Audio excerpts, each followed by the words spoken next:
Turkiyaning Istanbul shahri Shishli tumanida dahshatli jinoyat yuz berdi. Chiqindi qutilarining biridan 37 yoshli O'zbekiston fuqarosi Durdona Hakimovaning bo'laklab tashlangan jasadi topildi. Dastlabki ma'lumotlarga ko'ra, marhuma o'zi ishongan va yordam berib kelgan shaxs tomonidan 4 marta pichoqlangan. So'ng izlarni yo'qotish uchun vahshiylarcha bo'laklarga ajratilib, har xil chiqindi qutilariga tashlab yuborilgan. Turkiya politsiyasi gumonlanuvchilarni qo'lga olgan. Hozirda tergov harakatlari ketmoqda. Bu voqea shunchaki navbatdagi jinoyat xabari emas. Bu bugun O'zbekiston jamiyatida ildiz otgan beparvolik, xoinlik va tizimli zulmning qonli natijasidir. Shu yerda bir savol tug'iladi. Nega o'zbekistonlik ayol o'z yurtida emas, begonalar diyorida chiqindi qutisida yakun topdi? Buning ildizi biz o'ylagandan ancha chuqurroqqa, Chor istilosi va undan keyingi Sovet davridagi qatag'onlarga borib taqaladi. Keling, bu ozodlik niqobi ostidagi xiyonatni batafsil ko'rib chiqamiz.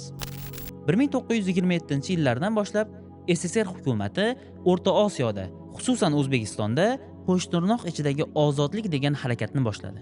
Tashqi ko'rinishidan bu ayollarni biz musulmonlar uchun muqaddas sanalgan paranjidan xalos qilish, ularga erkinlik berishdek ko'rindi. Lekin asl maqsad butkul boshqa edi. Oila poydevorini buzish. Ayol kishi millatning tarbiyachisi, uyning qo'rg'oni edi. Uni ko'chaga chiqarish millatning tarbiyasini, hayo va iffat poydevorini buzish degani edi. Arzon ishchi kuchi yaratish. Sovet imperiyasiga paxta dalalarida, zavod va fabrikalarda tinimsiz ishlaydigan millionlab yangi qo'llar kerak edi. Erkaklarning o'zi kamlik qilardi. Ozodlik shiori ostida ayollarimizni issiq uylaridan chiqarib, paxta mardikorligiga, og'ir jismoniy mehnatga haydashdi. Bu siyosatni ruslar bir o'zi amalga oshira olmas edi. Bizning ichimizdan chiqqan mansabga va qizil mafkuraga sotilgan xoinlar bu ishlarda boshqosh bo'ldi. Ular o'z opa-singillarini ko'chaga, begona nigohlar ostiga chiqarishni madaniyat deb targ'ib qilishdi. Natijada asrlar davomida ardoqlangan, izzatda bo'lgan o'zbek ayoli Sovet davriga kelib, paxta dalalarida beli bukilib ishlaydigan, quyoshda qoraygan, o'z sog'lig'ini imperiya manfaati uchun qurbon qiladigan mardikorga aylandi. Mustaqillikdan keyin ham bu sovetcha meros ayolni pul topadigan mashina sifatida ko'rish to'xtamadi. SSR davrida paxta dalasida xor bo'lgan bo'lsa, bugun iqtisodiy qiyinchiliklar va amaldorlarning faqat o'z jig'ildonini o'ylab, ayollarimizni o'ylashga vaqti bo'lmagani sabab ayollarimiz xorijda xor bo'lmoqda. Bugun rasmiy ma'lumotlarga ko'ra, chet ellarda musofir bo'lib ishlab yurgan ayollarimiz soni 268 mingdan oshiq. Norasmiy raqamlar esa bundan bir necha barobar ko'p. Bu ayollar orasida farzandini boqish uchun ketgan ona ham bor. Oilasini saqlab qolish uchun har qanday xorlikka rozi bo'lgan opa-singillarimiz ham bor. Ularning barchasini musofirchilikka haydagan bitta umumiy dard bor. Ularni bunga O'zbekistondagi ayrim xoin amaldorlar yaratgan sharoit majbur qildi.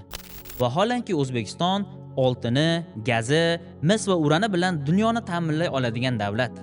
Ammo bu boyliklar xalqning dasturxoniga emas, katta og'alarning manfaatlari va ayrim to'ymas amaldorlarning cho'ntagiga oqyapti. Agar shu boyliklar talanmaganida edi, Durdona Hakimova bugun Turkiyada jasad bo'lib emas, O'zbekistonda baxtli ona bo'lib yashagan bo'lardi.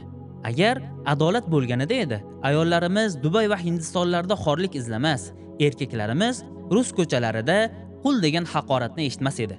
Durdona Hakimova singari opa-singillarimizni musofirchilikka haydagan narsa aynan o'sha asr boshida boshlangan ayolni uydan chiqarish siyosatining bugungi achchiq mevasidir. Agar amaldorlarimiz xalqning boyligini o'z cho'ntagiga emas, xalqning farovonligiga tikkanida edi, ayollarimiz begona yurtlarda qul bo'lmas edi. Iffat va nomus chiqindi qutisidan topilmas edi.